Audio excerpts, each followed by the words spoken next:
much needs fixing around the globe Do you draw the line and next door. you and I?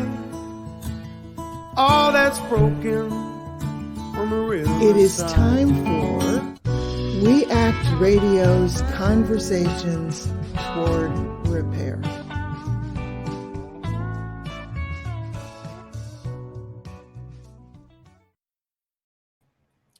Welcome. This is We Act Radio, broadcasting from historic Anacostia, Washington, D.C., land that was once home to Nacotchtank people, sometimes called Anacostan, who were displaced within about 40 years of Europeans arriving. Anacostia again faces displacement as newer, more upmarket building increases and long-standing businesses and residents find it harder to survive. Displacement is just one form of structural violence discussed as part of this Conversations Toward Repair series. In this series, we've looked at global, national, and local issues, and today's topic, the U.S. Marshal Service, spans national concerns and local, especially with the shooting death of Alante Scott in D.C.'s Ward 8, where We Act Radio is located. I am Virginia Avniel Spatz, and my intention in starting this series was to focus on undoing violence by making more apparent forms of violence that frequently go unremarked, and by highlighting ideas for building community and for building peace. My guest today is Dr. Matthew Fogg, retired U.S. Marshal, actually Chief Deputy U.S. Marshal, and founder of Congress Against Racism and Corruption in Law Enforcement. I first met Marshal Fogg very briefly during the Voices of Grief and Struggle events in December 2014, which was organized here in DC to call attention to decades of law enforcement brutality around the country. Our paths have crossed in intervening years, but this is my first in-depth conversation, and I'm really pleased that we can offer it to We Act Radio. Marshal Fogg has been working on the national level to draw attention to issues involving the U.S. Marshal Service, where he served for 30 years, beginning in 1978. He's been calling attention to discriminatory practices within the Marshal Service and in the communities where that discrimination then influences how marshals interact with people on the street and in serving arrest warrants.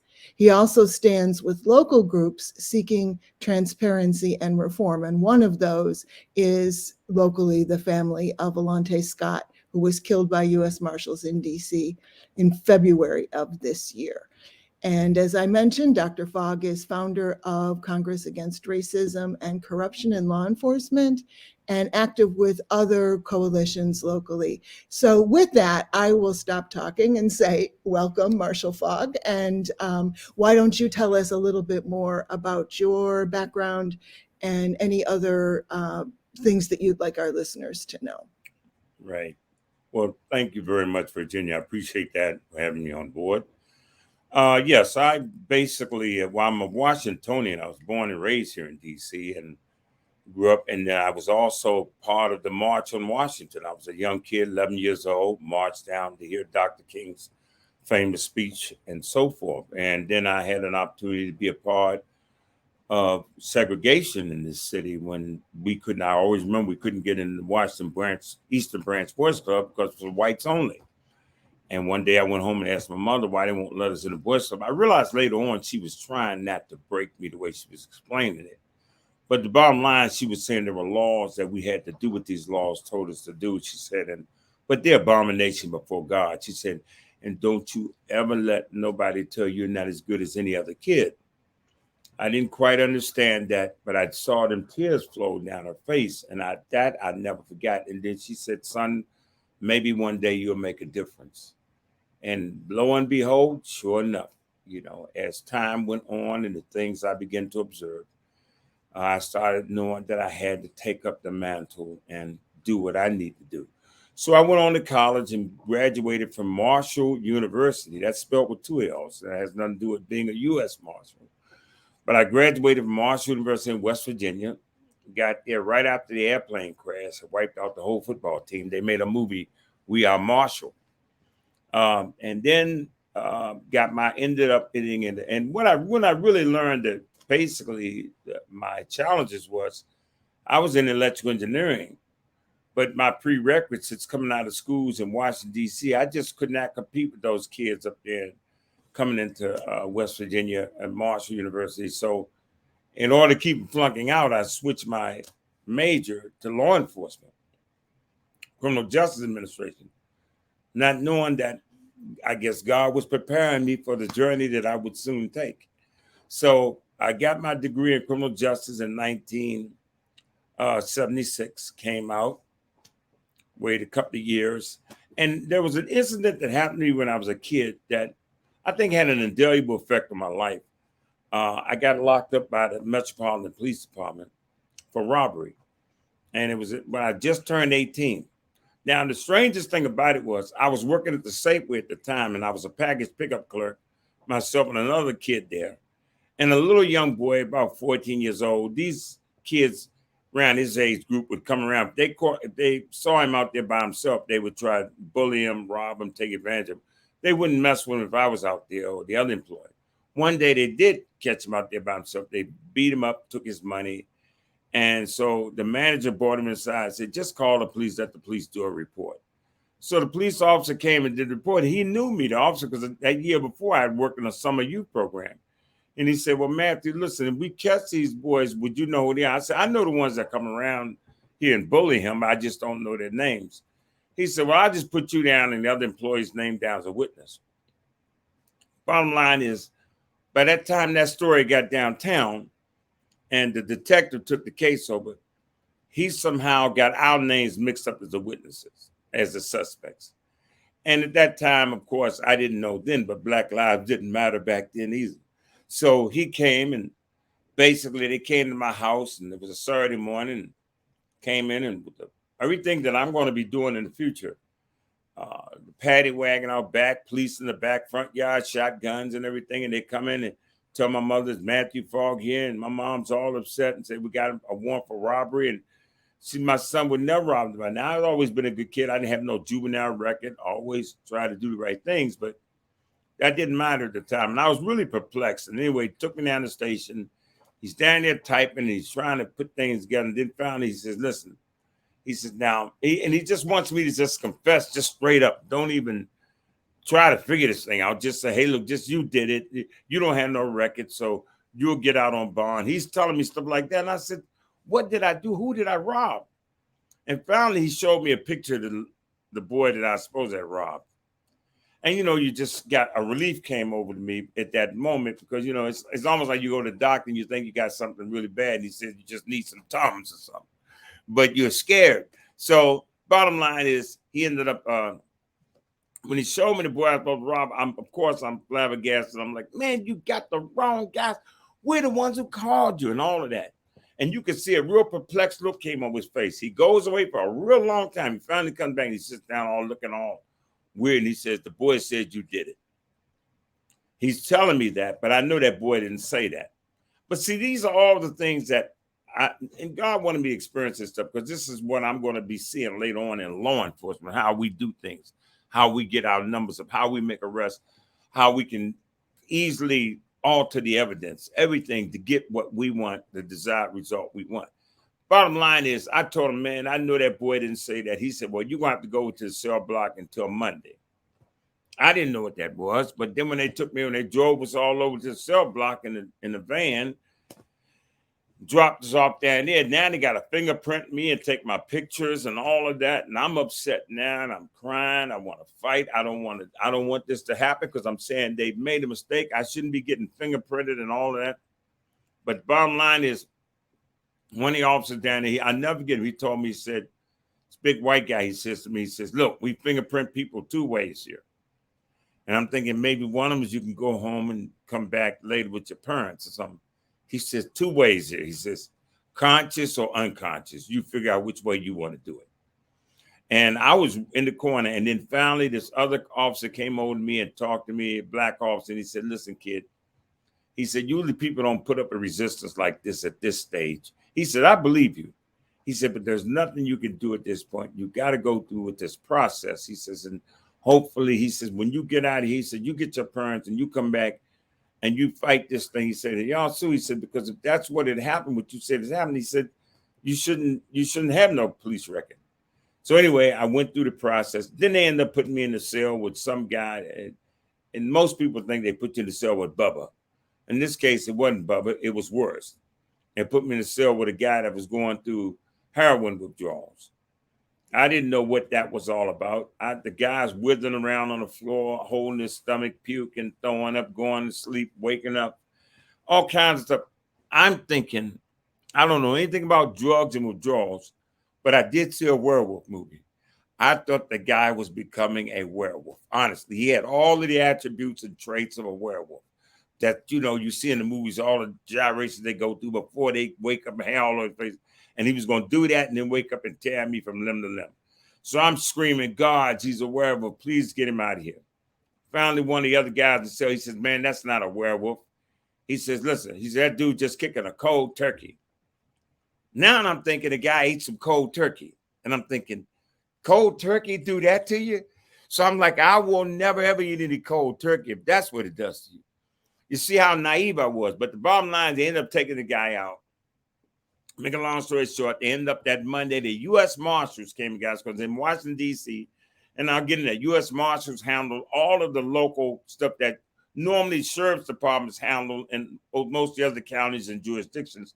But U.S. being quasi-federal, U.S. Marshals, the U.S. Attorney handles all the prosecutions. Everything comes out of D.C. Superior Court. So when the U.S. Marshals came and got us and carried us over in a big old bus and loaded us all, carried us over to the Superior Court, I was getting you might say, my on hands experience of what I'm going to be doing in the future. Everything to the T. So bottom line was they let us go, me and the other guy, they let us go right from the basement of the cell block. They took everybody up for arraignment that evening, Monday evening. I was so upset. I wanted to go up and see a judge so I could tell a judge and the marshal. I never get to wait to the marshal, look here. He said, you know how many people we let go through that door like we letting you go? He said, you need to get out of here before you really do pick up a beef. Nobody cared about how I was feeling, what I was going through.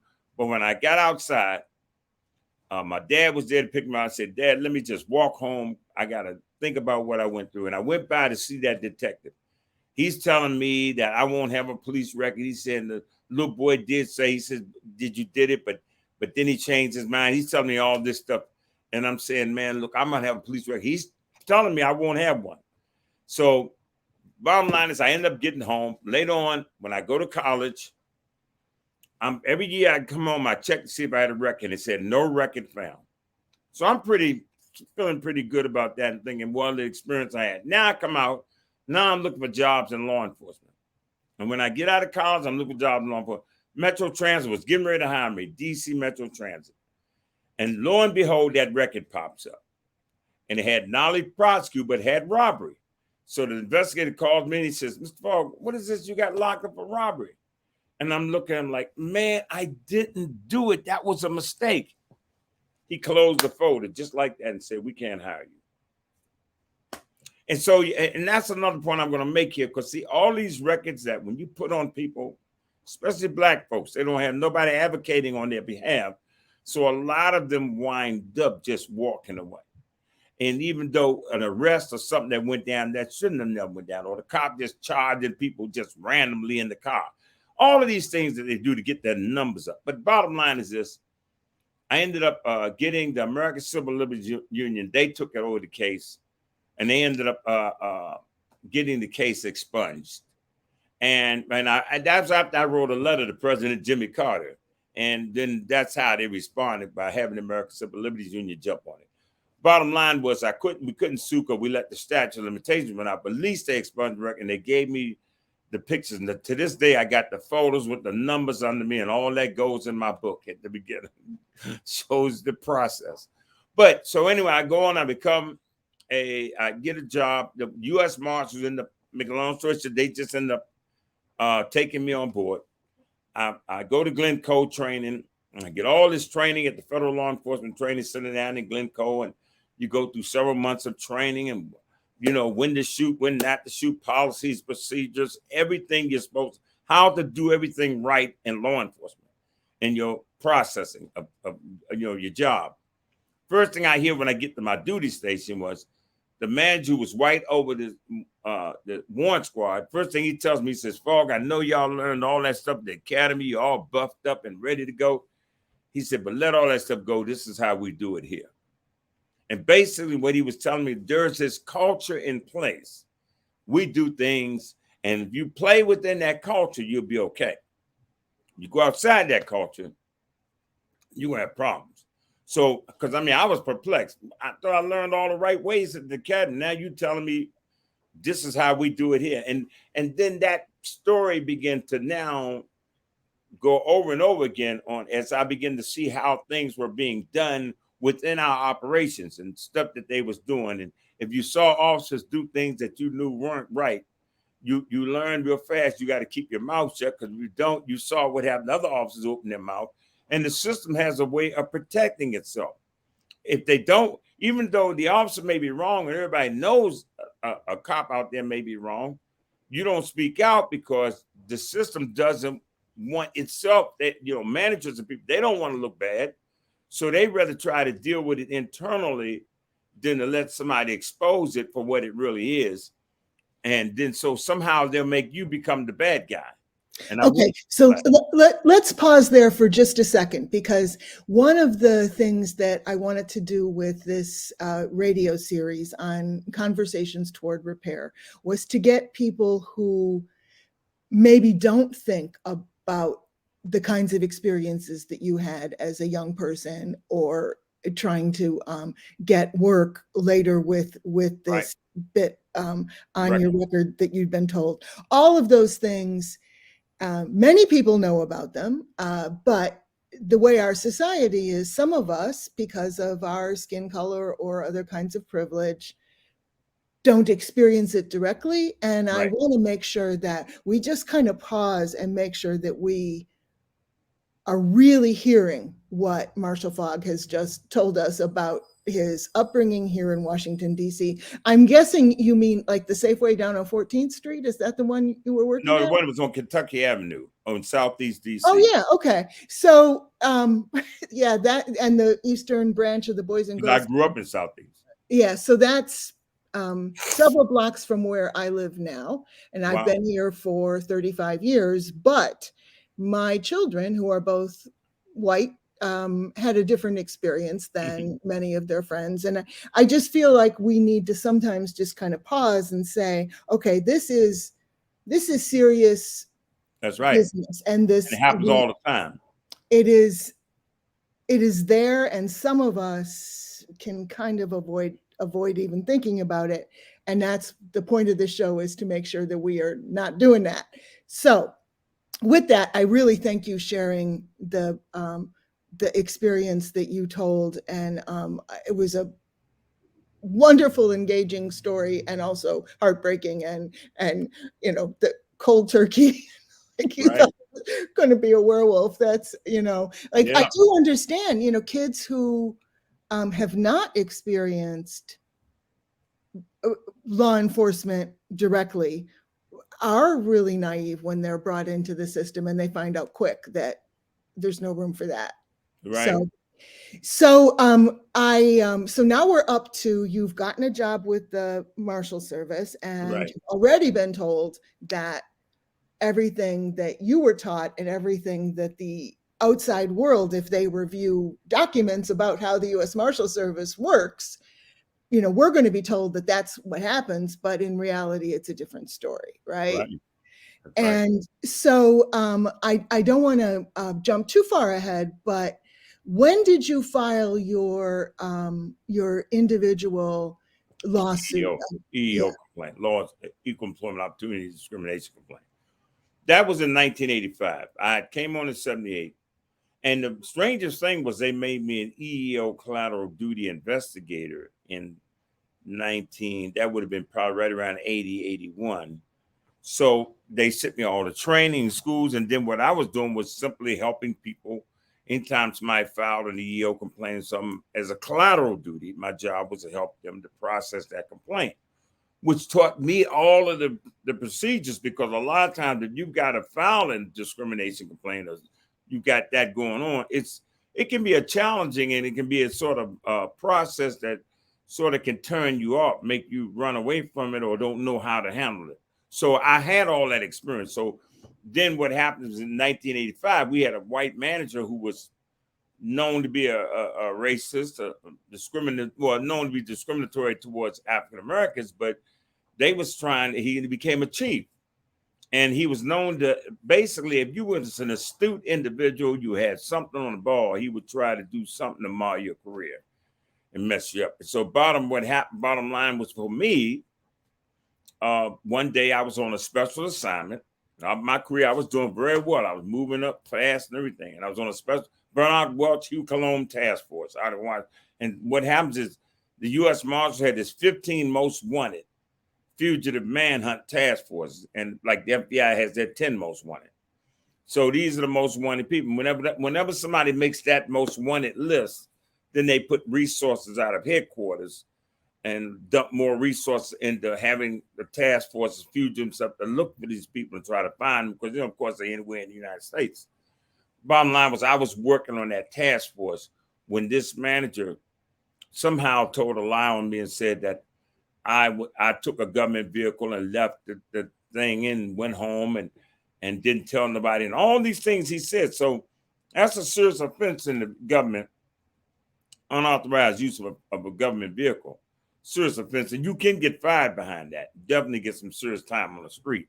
So all these are things that when that popped up, the head marshal was a black man. He was a little concerned that here it is. I had this young guy with a degree at that time and moving up and doing well. Now all of a sudden he's got these things that the chief is telling him that he did. So he said, well, look, don't really try to hurt Fogg in that sense of reporting internal affairs. He said, just pull him off the task force and send him back to Superior Court. Now, on every job in the Marshal Service in any place, there's always what we call a Siberia. There's always somewhere least desired work people want to do in that particular local job. Ours was DC Superior Court. You didn't want to work in Superior Court because just they didn't have the manpower. It was everything that we was dealing with, mostly black subjects coming through, arrestees. It was just chaotic until they started bringing white deputies in. Then they changed all of that. But this shows you how the discrimination, again, everything had this sort of racial tone on it. So bottom line was, I filed an EEO complaint against this individual in 1985. And when I filed that complaint, and a lot of people didn't want me to file it because they said, Fogg, that's going to mar your career. We don't do it. You don't need, just let it go, let it go. I said, man, no. The things this guy did, we need to expose him because he's doing it to other people. We filed the complaint. At that time, the complaint, not much happened with the complaint. Things went on. Then at one point in time, they was trying to make this same manager become a presidential appointed U.S. Marshal, because they split the district. Now district court was separate from D.C. Superior Court, two different districts. So they wanted a head marshal. The marshal, the way the hierarchy works is when you're over a district and you become the U.S. Marshal, now you are appointed by the judge and through the attorney general and that type of thing. I'm not a judge, but by the president of the United States. So it's a political process. And then everybody under them are career employees with chief deputies and everybody else. But that marshal is the presidential appointee. So what happened was I went up on Capitol Hill and told them why this guy should not be a U.S. Marshal. Now, so now I'm going to slay a giant. Bottom line was the guy happened to go to a retirement party where two black guys were retiring out here at Bowling Air Force Base. And he told a joke about coons. And he told it in front, thinking if, he could just tell that joke and everybody laugh it off. But it wasn't really funny to the head marshal and other people, but it was about these two guys about raccoon hunting, and they shoot a raccoon up into the tree. The raccoon doesn't fall out of the tree. They got a dog with them named Blue that's trained to bite the genitals off a raccoon if he catches them. So you got castration going on here. Got a lot of elements in this thing. One of the marshals climbs up the tree to try to shake the raccoon out. He starts to fall to the ground. He yells to the other marshal to shoot the dog, shoot Blue. So that's insinuating that the dog is going to think he's a coon. So he tells that joke and he tells him he's laughing. But that joke, believe it or not, now, me being a practitioner for EEO and learning all of the process, when I went to Capitol Hill, I had documented evidence of all these other incidents that I thought, could culminate into showing why this guy had racial animus towards African Americans. They weren't concerned with none of that. But they said, is there anything else you could tell us? So I thought the coon joke was the least of it. But I told them about the coon joke, and they said, well, is there anybody that validate that? I said, yeah, check with U.S. Marshal. He'll validate. Make a long story short, they did. And he validated. He said, no, he thought it was very distasteful. So that stopped his nomination. They just told him, they told the chief, they said, look, we're not going to end it, but we want them to investigate Fogg's EEO complaints and see where that turns out. He said, well, I'm pulling my name out the hat. I'm just going to go ahead and because he was at a retirement age. He said, I'm just going to retire. And so what happened? I just slayed a giant. But again, in the hierarchy of things, when you do something like that, you become a whistleblower. You're speaking out now. Now you've got the other people in the hierarchy, friends and buddies of this person. Now you become a target and they're interested in how can they get you. So that's when the career started with those issues. But in the meantime, I went on and started doing well. I got assigned to a task force, DEA task force. I'm out there. I'm doing my job. I'm making a lot of arrests. But this is when I started noticing that the war on drugs was racially motivated, because when I was working with DEA, I noticed that all of the drug and gun interdiction task forces that we were setting up from headquarters all the way down to our individual offices was all centered on urban areas and Black neighborhoods. Now, we know when you begin to see, because I'm going to tell you, I didn't know too much about drugs until I went off to college and I was around a lot of white students. Man, they had drugs up the yang. I mean, it was drugs everywhere. They were growing marijuana, everything you could.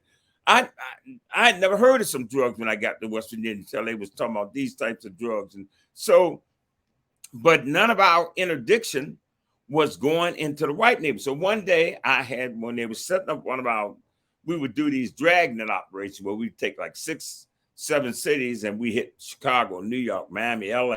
We set up these operations and then we go 90 days and see how much drugs, guns, and arrests we can make. And we get with the state and locals and these U.S. Marshal task forces, which you're going to hear about later about some of these shootings on these task forces. But we would marry up with the state and locals and we would deputize all of them. And then we run these task forces across the country. And what I saw was I began to notice one day how, like I said, everything was targeting urban areas. So I asked the special agent in charge, I said, don't they sell drugs out in Potomac and Silver Spring? I'm using Maryland. I'm using areas in our area. I said, don't they sell drugs in those areas and stuff? He said, yeah, Fogg. He said, but listen, let's be real about this thing. He said, if we go out there and start kicking their doors in and doing all the stuff that we do in the ghettos and the urban areas, he said, they know judges, they know lawyers, they know politicians. He said, what's going to happen? We're going to get a phone call and they're going to shut our operation down. He said, there goes your overtime and everything else you're making. He said, just stick to the weakest link, man, and roll with it. So at that point, I realized now what we've got is ethnic cleansing, because now if I can't go after everybody, this is not an equal opportunity enforcement operation. Now it's selective enforcement, what we call, everybody racial profiling, all of those things and more above. But that's what we began to operate, and that's how we began to do it. And if you did speak out like I did, now you become a whistleblower. Now they start to look at you cross-eyed. So those are some of the things that I started noticing. And then as things went on, of course, they left me on a stakeout. They killed. Once my case started developing more and more and more over the period of time, then they found a way to fire me. But before that happened, I was on America's Most Wanted task force. We were doing very well. We're trying to catch this guy. I didn't want to run the task force because the white guys that was running it before me, I knew they would have a problem taking orders from me. But the boss put me in charge because at that time we had arch rivalry between us and the FBI. They didn't want the FBI locking up our fugitives. And they found out, the FBI let them know they had an informant that might know where our fugitive is. So they called me up and said, Fogg, we want you to take over the task force. I did take it over. It took me they had been looking for him for almost, I think it was something like 11 months, some crazy number. It took me 3 weeks to get him. But when I did catch him, the very day I caught him, the white guys who was under my command control, they left Baltimore. We caught him over in Baltimore. They left Baltimore, went all the way back to Washington, D.C., and told the headquarters guy that I was on a wild goose chase. I didn't know what I was doing, all this crazy stuff. At the same time, I get a phone call right before we end up catching Michael Lucas was the guy's name. Before we caught Michael, I get a phone call from the deputy commander at headquarters. He said, Fogg, the boss is going to pull the task force back from you because he just doesn't want to deal with any more of the scuttlebutt, the noise that he's hearing. So I told him, I said, well, he the one put me in charge. I said, he said, the only thing I can tell you is you got 3 days, Fogg. Lock the dude up between, he said, MF. He said, lock him up between now and that Wednesday. And after I hung up from him, that's when I got a phone call from one guy that was watching a particular location. We went to that location and we ended up getting Michael Lucas. But the crazy part about it was, on that arrest, I did something I'd never done before, but it saved my life. And it probably saved his as well. Because he was rabid at that time. He was like determined he was not going back. He escaped that. They had escaped, went over the wall with sheets and all that stuff, something you see in a prison break movie. And they were on the run. So he was determined. He was doing 20 to life for murder, for killing a guy on the streets of Washington, D.C. He wasn't going back. So when the time came for us to make the arrest, my guys, couldn't ID him. They'd ride up next to him in the vehicle before Lucas stopped at a corner, him and another guy. They rode him, looked right at him, couldn't ID him. So it made me have to go out there. And the Lord, just like the Spirit just said, man, this one's going to kill. You got to go get him. So I told everybody, watch me. I'm walking down the street. I walk past Lucas. He follows me around the corner because he feels like I'm the police. They can literally smell you on the street. They know the police. I don't care how much you look undercover. He followed me, and when he saw me walk up to another Marshal with my wallet open, he thought we were in a high crime drug, or he thought I was just copping drugs. And when he saw that, and he stood off at a distance, but he watched me, he said, because he told me all this later, then he just turned his back to walk away like we're no threat. I'm telling the other Marshal, it is him, let's take him. So as we're turning around, we're pulling our guns out. I see Lucas walking with his back to me. I walk straight up on him. I've never done, normally you draw down, you say U.S. Marshal, all of that. That would have given him, he was holding a gun in his pocket, a 380, 9mm 380, he was holding it in his pocket. He would have pulled that gun out and would have took a shot and probably would have got me because it would have took me a second. I know me before I would have squeezed off around. But the bottom line was I stepped physically in front of him. I grabbed his pocket. I held that gun in his pocket. He couldn't get it out. We got him subdued, and finally we got him arrested. And that was a big story and all that. And I said, now you charge them guys with insubordination, leaving, desertion, everything. My boss tells me, Fogg, can we just let bygones be bygones? So you see, that's the type of thing that you're under when you're in this command and control environment. They expect for you to do it the way they want it done, whether it's right or wrong, and that includes management. And so it gets to a point where the culture gets out of control because then we determine what evidence we're going to display, what evidence we ain't going to display. They had a little under all these little underlining things. They tell you, always make sure you got a weapon you carry with you that can't be traced back to you. So if you get into a shooting or something, you throw that weapon down. These are all the culture things we were doing. They tell you if you lock somebody up, the drugs weren't on, you say the drugs on, even though the drugs weren't on them. It was laying on the ground or something, or whatever in the car. You stop a car, got 4 blacks in the car. One boy got drugs on, you charge them all. Now that record, that's going to get thrown out, but they're going to have the same problem I had. They're going to have records that's going to say Nolly prosecute or whatever. That happened thousands of times in America. So when you talk about racism and the war on drugs, I begin to see it across the board. And it was almost like we were just doing it without even thinking about it. But, the disparate impact we were having on the Black community was outrageous. But nobody was caring because Black lives really didn't matter. You just got your arrest numbers up. It looked good when you're making a lot of arrests. It looks like you out there doing what they want you to do. But again, as long as the targets was urban and Black people, if we had been doing that to white folks, they would have fixed this thing a long time ago. So, whoa, wait a minute. What are you doing here? Somebody would have been speaking out and doing something about it. As long as it wasn't about people who had the privilege, then nobody really cared. They heard people complain about the disparate impact and the racial injustice and racial problem. You hear it all the time. But until, and when they saw George Floyd and they actually saw it on camera, then all of a sudden everybody came out, the pandemic, people wasn't working. So the stars lined up for all them people to come out the way they did. But the bottom line is, it's just like I testified just recently at the General Assembly for Maryland on a particular bill called the Marijuana Odor Bill. And that bill was to change the law so that cops just couldn't walk up to your car and say, I smell marijuana. And then they got full right to search you and do all that. Well, I testified against that bill. But I never get, I'm in the General Assembly, and this one guy, one of the legislators, he happened to be a cop, a police officer as well. And he said, Mr. Fogg, look, he said, I got a question. It's from all these people. He said, you came on in 1978. He said, don't you think things have changed since you came on? So I said, well, look, let me don't quickly answer that question. Let me think for a second. So I thought for sure, everybody's looking at me. And then I looked down at my cell phone and I said to him, I said, yeah, things have changed. I said, yes. I said, this here.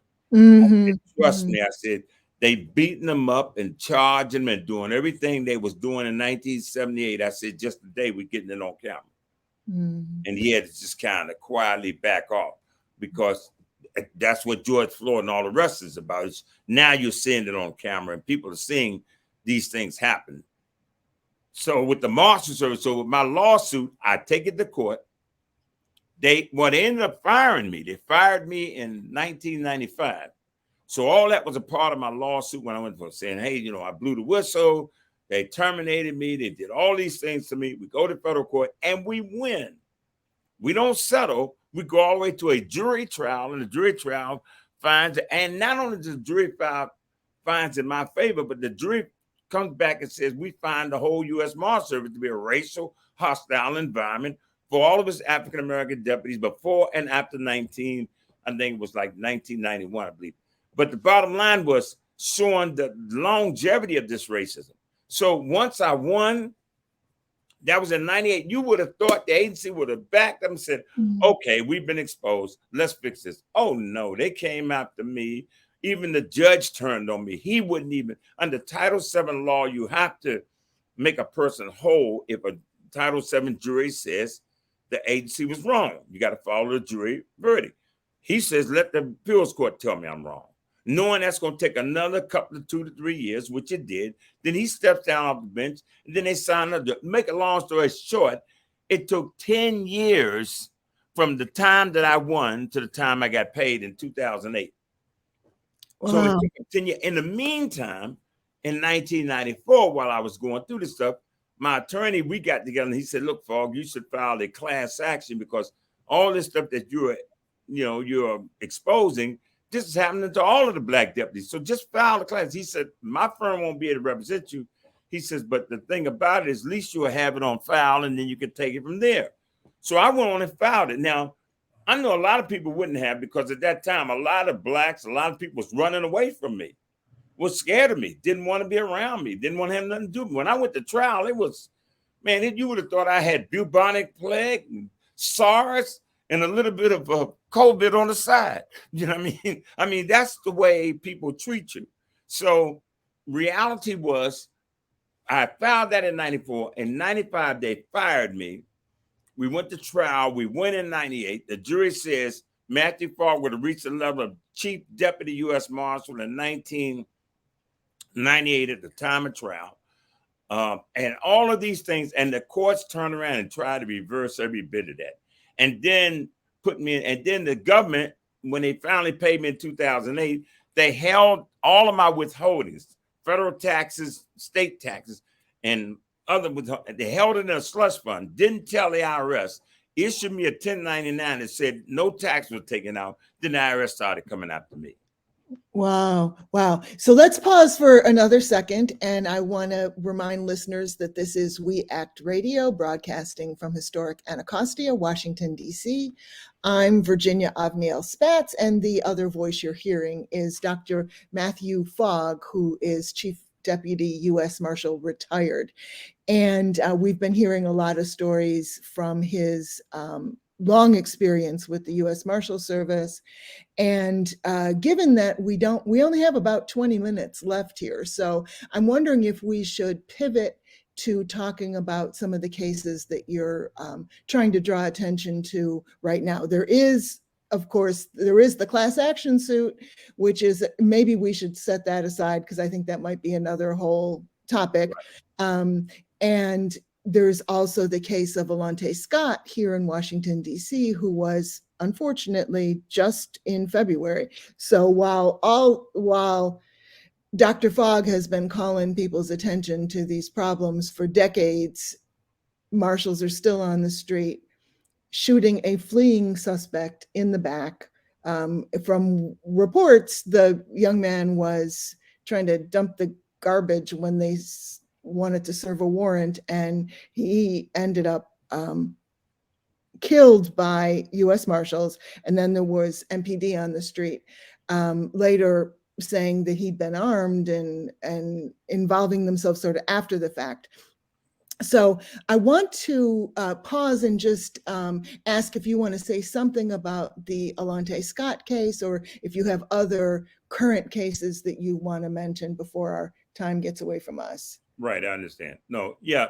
And it all connects to what I'm saying. I mean, if you see right behind me, there's a sign that says bigots with badges.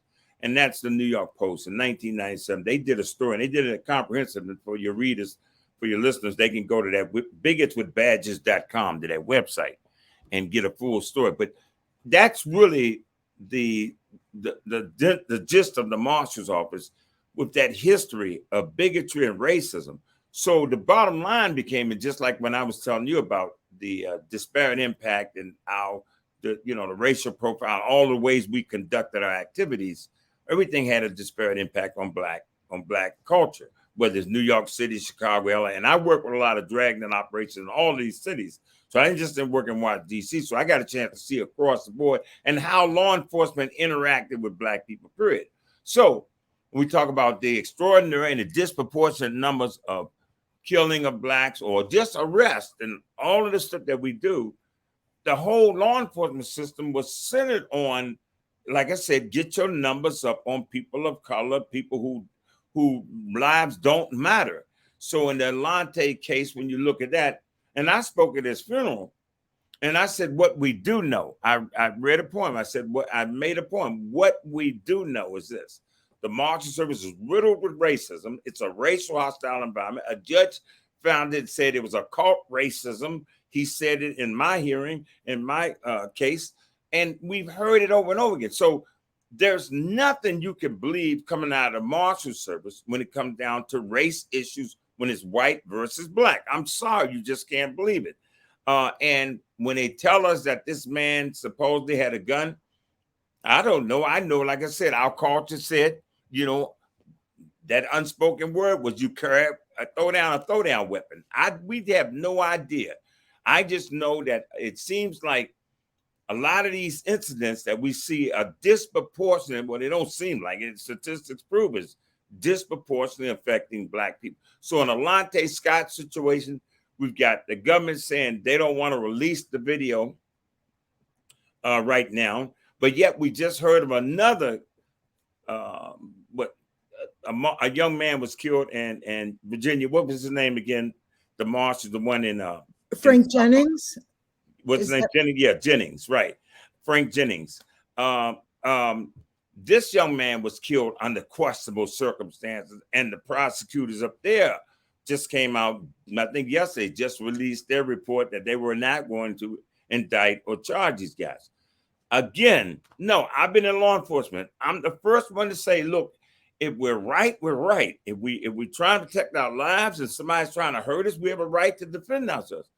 But there's so much stuff that now pops up that says our credibility is at stake. And somebody said you have just a few bad apples. And I always say, you can't say that in law enforcement, because if you got a few bad apples and you can't tell me which ones they are, they're all bad apples. That's the way we got to look at it. And so reality of it is that Alante Scott's case is one that we're saying you need to release the videos. Don't wait and stop putting it off. There must be something going on that you don't want the public to see. So again, and then we're talking about many other incidents across the board. And as long as the U.S. Marshal Service in the class action has been going on, 30 years now, 1994 till present. So you're talking about 30 years of racism, bigotry, everything you can think of.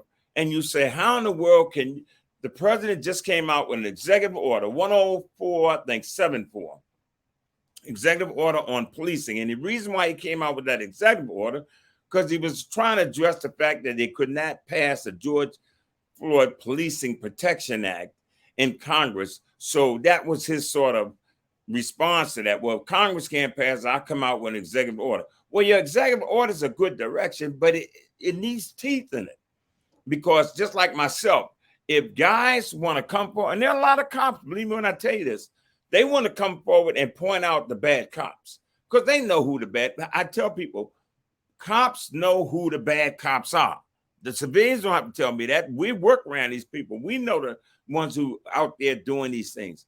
We know the systems that are in place that creates these atmospheres of what you call cultures of indifference, where you see us constantly locking these people up and they happen to be of one color. It makes you would think they're the only ones that use drugs. We see how when it comes down to the prosecutors, and they overcharge a lot of these people with these drugs and then take them and say, if you don't tell us about somebody else, then we're gonna put more time on you. And all of this, and it becomes this vicious cycle of indifference in law enforcement. But yet all of the people, especially anybody who goes up the rank like myself, anybody in the rank, you are expected to toe the line and go along to get along, and you don't speak out and you don't bring up the issues that needs to be addressed. So all that's a part of this whole culture that we're in, and the Marshal Service is leading the show, which we fall under the Department of the U.S. Department of Justice, which is the lead law enforcement agency in America. So if we're doing it, and it's in our backyard, then how can the executive order do anything if you got all of this outstanding racism in-house in the backyard? How are you going to go out there? Of course, if I got to work next to a bigot with a badge and he's working with me, you know what he's going to do to the public. I don't even have to even tell you that. So I did want to ask a few more questions about your experience with talking to the Scott family, right, and tell listeners who maybe don't know that at the end of February, there was this attempt to serve a warrant. Alante Scott was shot 7 times in the back, was killed by U.S. Marshals, and then MPD showed up to investigate. And the police department has told me they were just called because there was a sound of shots. That's what they say. And I know that you had some conversation with the family, and that what was said in the press conference, which some of us know is already already the chief of police in DC is going to try to criminalize a person who has been killed by law enforcement officers. Right. We heard from Deputy, I think it was Dixon, in that press conference. One of the reporters said, well, what were you serving the warrant for? And the marshal said, well, that's not important, and wouldn't say anything about that. And then there was this issue of the gun. So can you tell us a little bit about what you heard? Well, the bottom line is this, and I'm just talking to some of the family members. They mentioned to me that were on the scene at the time and this was sort of like they said it was a spontaneous reaction, but the lead investigator at the time, I guess that was doing the investigation, had said when Conte, the chief of police, was giving the news conference, all of a sudden he mentions a gun. That supposedly the suspect, there was a gun found at the scene. And they said, the lead investigator, like, oh my, this first time hearing about a gun, sort of like reacted that way. Like, gun, we hadn't heard about no gun before. Now, this is all again, sort of like hearsay in the sense of saying that somebody is saying this, the spontaneous reaction. But my point is, again, when you're talking about law enforcement covering each other, because we're going to cover for the marshals, the local PD is going to cover for us because they get a lot of money from the Justice Department and to cover their services. So everybody's covering each other. But let me be clear on the videos. First thing, no, the U.S. Marshals, they don't wear body cameras, so they didn't video it. That video came from all those street cameras that are up. So if MPD had access to those guys, and the Justice Department would have access to that stuff too, they're the ones who should be saying, okay, well, we've got access. We've seen the videos. Let's release what we have. But the bottom line is nobody's releasing this stuff. And are we going to have a situation just like we just had today or yesterday where they finally released the video after they said the marshals did nothing wrong? That video didn't come out till yesterday. So in this incident, I understand happened a year or so ago. So again, what we're having here is we're saying all of this brings the credibility of the Marshal Service and the Justice Department into play. Can you trust me? And if you don't have public trust, everything's gone. And you don't have public trust. I can say that right here and now. You don't have public trust in law enforcement. And clearly, when you got a bunch of bigots with badges working with you, you don't know who they are and where they are, then that brings everything into question. So in essence, those were some of the things that I had heard. And you've already had one press conference with the Scott family back, I guess it's 2 weeks ago now, and I think you're planning another one. What else would you like people to know in order to inform themselves about this case, about your ongoing work, so they can get involved? Well, what we would want people to understand, first, go to the website, understand that we've got this class action that's in play. And right now, I'm concerned about the direction that's going in. And I need public support to help us because I know the direction we need to be going in. I'm the one who filed the complaint. I'm the one who's been with it all these years. I understand the mechanisms of law enforcement. As far as the people that we're harming on the street or we having anything to do with, and again, I'll say this with the Lante case. I don't know all of the intricate details when the marshals jumped out the car and what they actually did and physically did. I just know right now, there's this question about whether or not you can't trust law enforcement because of the racial problems that are going on internally. And I'd say you cannot trust us. So therefore, that's a big issue right now, and it needs to be resolved. And I came forward with 7 resolutions that I put out there. And you'll be able to go to my website, Bigots with Badges. I'm going to put them up, put the press release out there and so forth, that you'll be able to understand and see what it is that we want. And we definitely want them to deal with qualified immunity. Officers, when they're reckless and out of control, should not just get straight up qualified immunity and be immune. They should be sued, just like you can sue doctors and lawyers when they mess up and are reckless.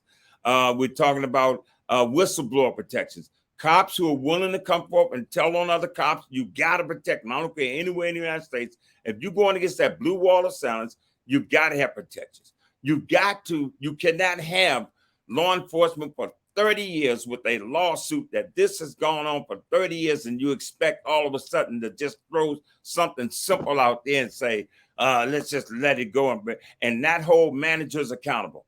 I want managers to be held accountable and the hierarchy to be held accountable. So this never happens again.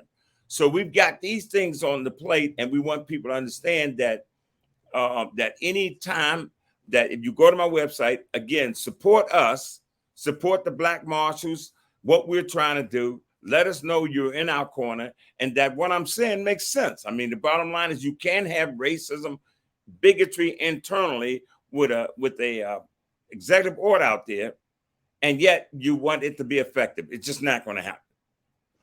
So there's another website for those who are listening by audio. It is linked you can go to vspats.net, which is my website, and I have put up a number of the links that Marshal Fogg has shared over the last couple of weeks and years, and you can find more information to investigate more of this on your own. And you can find a link to the Bigots with Badges, a link to the 7 points that were listed at the press conference on June 7th.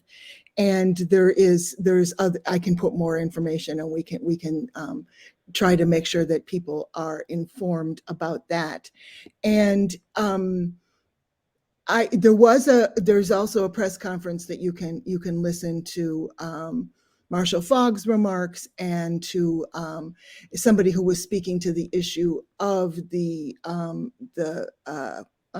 word just I have that thing where words just escape me, that where the police can't be sued. You just said qualified immunity. Qualified immunity. There was a speaker about qualified immunity. There were other community members from the DC area and from up and down the East Coast at that conference. And will there be, do you know yet if there's going to be another date for a conference, or people should just, is there a website or a mailing list they can join? Well, what I'll do is, and that's what I'll have them to go through you, Virginia, as well as come to bigotswithbadges.com, and we'll post it on that website to let people know when the next press conference is going to be.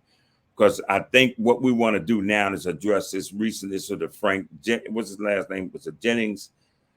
The Jennings case, I believe it did happen in 2021. Right. And I'm not sure when it came out yesterday. Okay. It came out yesterday. Okay. They did a press release on it yesterday.